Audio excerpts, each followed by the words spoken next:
Hello दोस्तों, तो 15 अगस्त की आपको हार्दिक शुभकामनाएं। तो गाइस हम गए थे झंडा में गांव के स्कूल में। तो गाइस इनने बोला था कि बूंदी ले आओ। तो गाइस देखो इनके लाने ले आया हम बूंदी। देखो तो गाइस ये सपने में बोल रही थी कि बूंदी बूंदी मास्टर बूंदी बढ़ा गई। तो देखो हम इनके लाने बूंदी ले आए। इनको सपनों के ऊपर सच होगा। तो गाइस हम लोग देखो ब्लॉग बनाया स्कूल को। तो आप लोग ब्लॉग देख लेना, शाम तक डल जाएगा। और कैसा ब्लॉग है आप लोग बताना कमेंट में। गाइस छोटी छोटी बच्चियां बहुत ही बढ़िया डांस कर रही थी। तो आप लोग प्लीज ब्लॉग को जरूर देखना है। हाँ बोलो बोलो बोलो बोलो बोलो।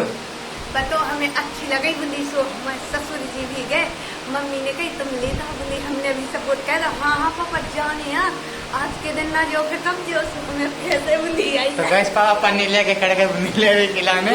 गैस सही बोल रही है। अबे आज चलेगा आगे बार में, तब ब्लॉग जरूर देखना आप लोग। और शॉर्ट वीडियो भी हम आपको वहाँ के दिखाएंगे स्कूल के। Bye bye.